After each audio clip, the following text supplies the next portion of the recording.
Voyez la perversion du cœur. Nous avons deux beaux exemples dans les lectures d'aujourd'hui de la perversion du cœur.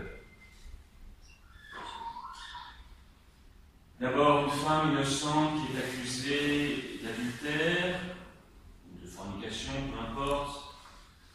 Une femme qui est accusée injustement, c'est un faux témoignage.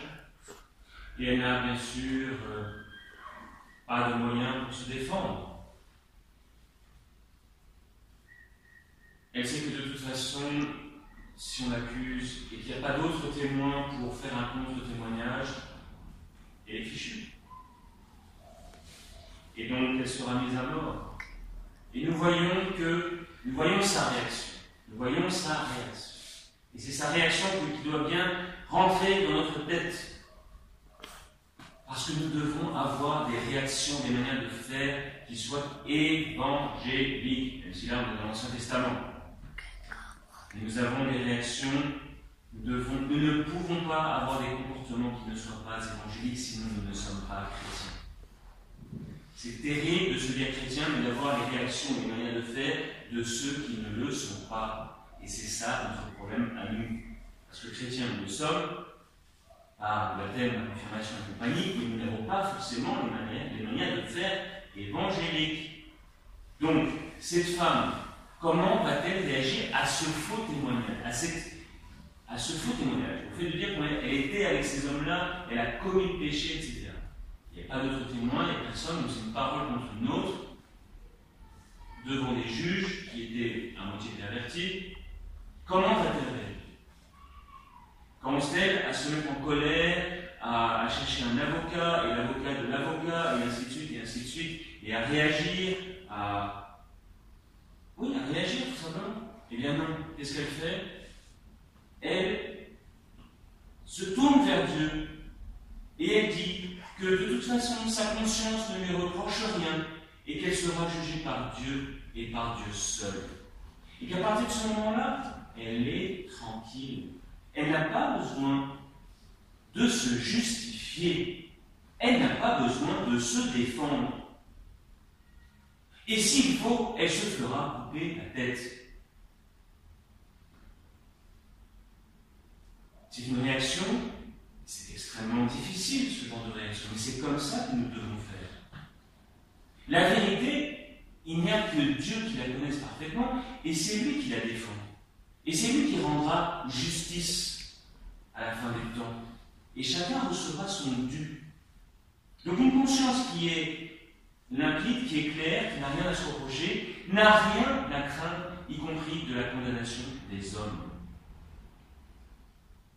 Et comme elle se confie en Dieu et qu'elle attend tout de Dieu, et bien Dieu va inspirer ce jeune homme Daniel, qui va sortir une chose incroyable, qui va dire que le jugement qui a été rendu n'est pas juste.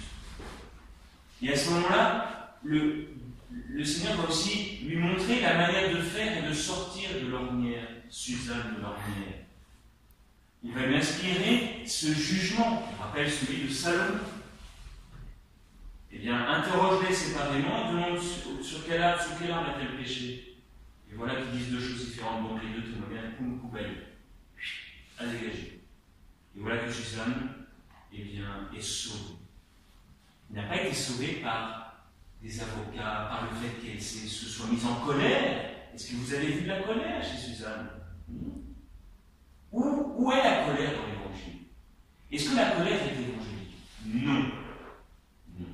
C'est comme ça, ça n'existe pas. Si, il y a Jésus qui se met dans une sainte colère, parfois, mais c'est rare ici. Et nous sommes très coléreux, hein. Beaucoup. C'est des choses qu'on accuse en confession. Il y a des choses qu'on n'arrive pas à accuser en confession, mais ça, la colère, ça, on arrive à peu près à le voir. Bon, le gracias, déjà ça. Mais Suzanne ne s'est pas mise en colère. Elle a dit, viens, on me coupera la tête, qu'est-ce que vous voulez de moi? C'est comme ça. Je n'ai rien à me reprocher. On m'accuse?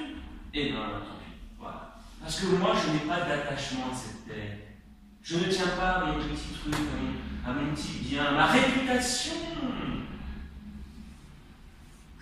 Vous voyez, je ne suis pas contente de moi, je ne suis pas orgueilleuse. Donc si on veut me couper la tête, on me coupera la tête. Ce que je vous dis, moi. C'est comme ça. C'est ce qu'elle a fait. Bon, voilà pour Suzanne. Puis alors, dans l'évangile, on a la pécheresse, là. Ah, la pécheresse. Ah oui, tout le monde la voit, là. Elle a été la prostituée de service, là. Alors, donc, c'est facile de l'accuser. Ah, alors les grands donneurs de leçons, n'est-ce pas, commencent à dire à Jésus, vous avez vu, là, elle a été surprise dans l'adultère. Qu'est-ce que dit la loi? La lapidation. Et là, Jésus, magistral, allez hop, que le premier qui n'a jamais péché lui lance la première prière. Que celui qui n'a jamais péché lui lance la première prière. Et là, c'est le coup de grâce. Là, il part de ça, la queue entre les jambes. Est-ce que nous ne sommes pas aussi de cette manière-là, de ces pharisiens, ces scribes? Vous savez, moi j'ai un point de vue. Moi, prêtre, j'ai un point de vue sur le monde, je vous l'ai déjà dit, mais tout à fait particulier. Je vois beaucoup plus de choses que vous ne croyez, beaucoup plus de gens que vous ne pensez. Et je vois bien, moi, depuis l'autel, parce que finalement le prêtre est un petit peu en hauteur par rapport au monde, je vois bien comment les choses se passent. Et combien de pharisiens en train de dire, vous avez vu telle personne?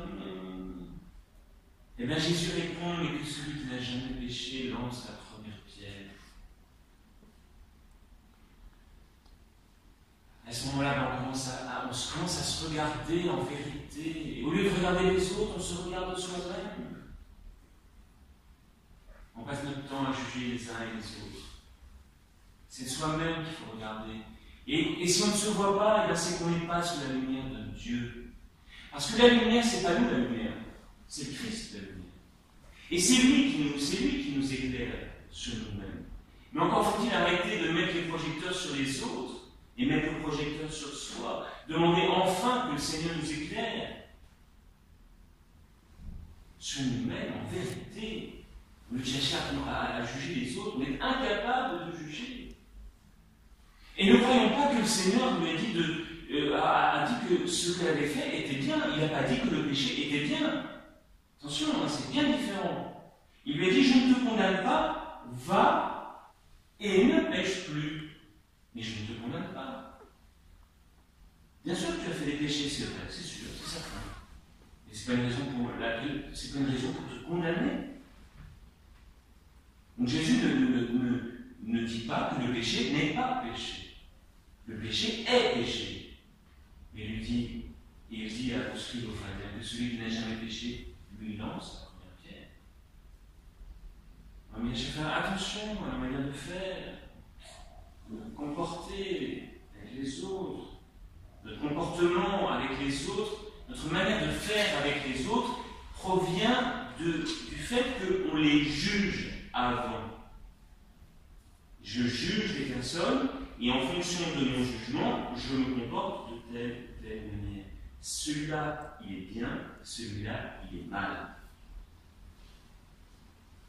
C'est pas comme ça que Jésus fait, puisque Jésus va chercher chacun là où il est, et il les ramène au bercail, il les ramène à la bergerie. Il ne dit pas, il ne repousse pas, ça va, je prends, ça c'est pas bon, je repousse. Non, il prend, et puis après, il y a une brebis qui a mal à la patte, il y a une brebis qui a mal à deux pattes, il y a une brebis qui a mal à la tête, il y a une brebis qui a mal à l'oreille. Il prend toutes les brebis.